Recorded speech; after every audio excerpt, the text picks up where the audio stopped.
One of the most important tools to any work search is your network, and the internet has gifted us with the powerful tool of social media. I'm Heather Cowan. In this short video, I'm going to show you how to use social media for building your network during this exciting stage of transition in your career.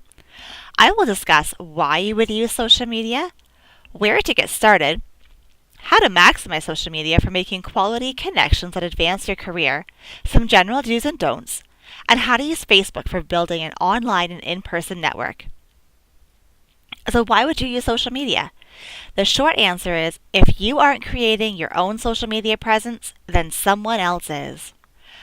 According to a 2018 Career Builder survey, 70% of employers use social media to screen their candidates. The concern is that there is likely someone else with the same name as you who could possibly have a questionable online presence. Or there is someone with a stellar online presence that will capture the attention of your ideal audience, leaving you as the invisible person that no one's heard of. With all the options, where do you start? Twitter is an excellent place for connecting directly with big businesses and influencers. You can collaborate and promote just about anything on Twitter. If you want to work for a small business or are launching a small business, Instagram is the place to be. Simply by interacting with the pages and people that you follow, your own content gets noticed, and you are supporting someone else's small business at the same time. It is generally expected that you would have an updated LinkedIn account these days. When you are in a career transition, it is especially important to have your headline reflect what you offer now. Facebook is where the focus of today's video will lie. There's so many ways to interact on Facebook that could lead to a referral, and they all build your brand in your local community and within the industry. With so many options, keep in mind that you don't need to be active on all of them. But remember to create a profile on each so that you can claim your personal brand before someone with the same name does. You may be asking, now what? Start with your online reputation. Expect that you will be Googled by strangers who you're making contact with. Do a search of your name to see what surfaces. Look at any photos, groups, apps, and interests on your profile. If they aren't promoting you in a positive light, remove them. You want to be found, but not everything needs to be public. For example, your Facebook feed shouldn't be public, but your basic information, such as a respectable profile picture, cover image, and city, should be public. Twitter and LinkedIn are both designed to be public, and Instagram, it could go either way. Whatever site you're on, keep your profile up to date. I have been stopped in public places by people who recognize me from social media. How you hold yourself online could be a make it or break it to your career success.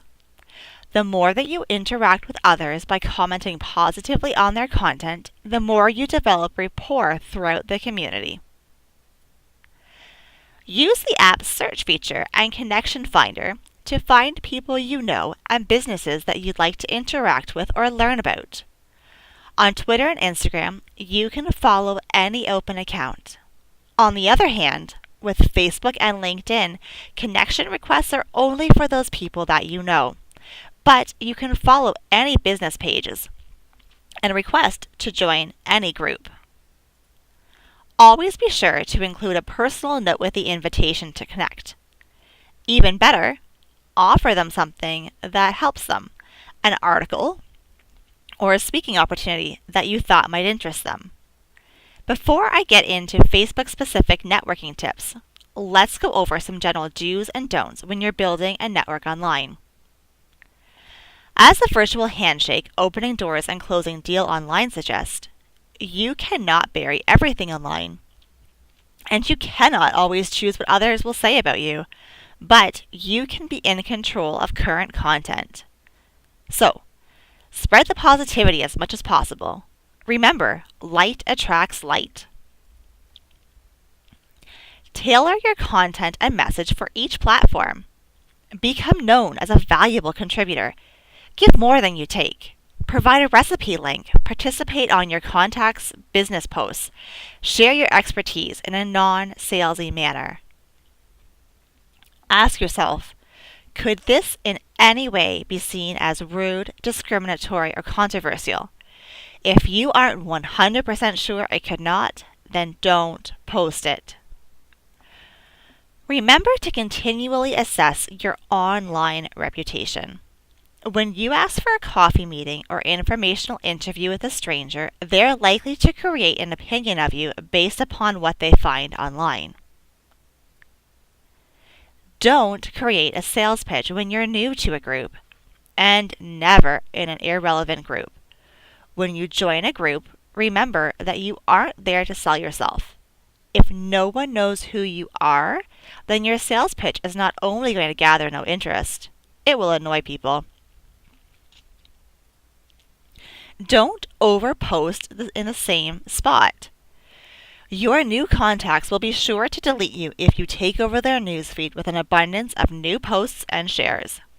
Keep yourself present, but not in your face. When you're building your network, consider everyone a potential client, employer, or reference. More than just a source of memes and family photos, Facebook is a great place to rebrand yourself. In fact, Facebook was instrumental in helping me to launch a not-for-profit organization when my local contacts were minimal. Facebook allows you to reconnect with people. This is where your 15-second elevator speech comes in. When your personal network knows what your skills and interests are, who you have become, and what you're looking for, they can better support you in finding opportunities to excel. Join groups. On Facebook, you can join a group for pretty much anything. Some suggestions include alumni groups, hobby groups, and you can also join industry-specific groups. For example, I can type in career development professionals, and there's groups for me to chat with people in the industry about techniques, challenges, barriers, and to brainstorm together. There's also job postings shared in these groups. Join local networking groups. The ideal networking group is one where people are regularly collaborating with each other rather than just posting their latest sale. These local networking groups are great. A well-run networking group encourages real-life meetings. Take advantage of these great opportunities and become known as someone who has other people's interests in mind. Just join groups and participate. You never know who's there and what they're looking for. For example, in the local parenting groups, there's a fellow mom who's also a chiropractor known for helping breech babies turn. Anytime that someone asks about delivering a breech babe, she is tagged by the other members within the group. A couple of Facebook tips. Consider every interaction on Facebook a potential networking opportunity. I've watched businesses move from hobby to thriving through word of mouth in a Facebook group. When you're networking through Facebook, you may wish to add people to your friends list. Until you're ready to move that person into your private life, set them to the acquaintance list and list your personal posts to be viewed by friends except acquaintances. Control what goes on your timeline. I say this because a previous colleague lost her job due to a job post that was shared on her timeline by somebody else. When posting in a group, keep the content about the group's focus. For example, don't try to sell a bedroom set that you made in your networking group, but you can post about the wonderful trade show display that you made for another member, with the focus of your post being a thank you to them for supporting your business. Use the search feature to find posts that you can engage with. For example, as a doula, you could look at posts about birthing questions. If you're a carpenter, you could search in the Gardeners Facebook group for posts regarding building projects to comment on. You can demonstrate what you have to offer without making a sales pitch. You become known as the expert within the group so that the next time there's a post asking for someone to help build something, you'll be the one that's referred. In summary, join social media and set up profiles on all major sites. Monitor your online reputation. Update your profile with a recent professional picture and up-to-date information. Give more to your network than you take from it.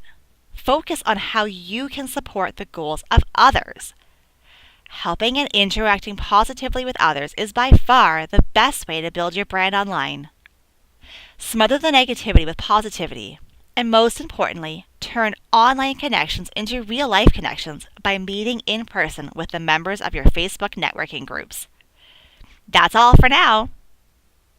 Stay tuned for future videos which will provide more information on how to support your career transition by leveraging LinkedIn, Instagram, and Twitter to further build your network. Thanks for watching. I'm Heather Cowan.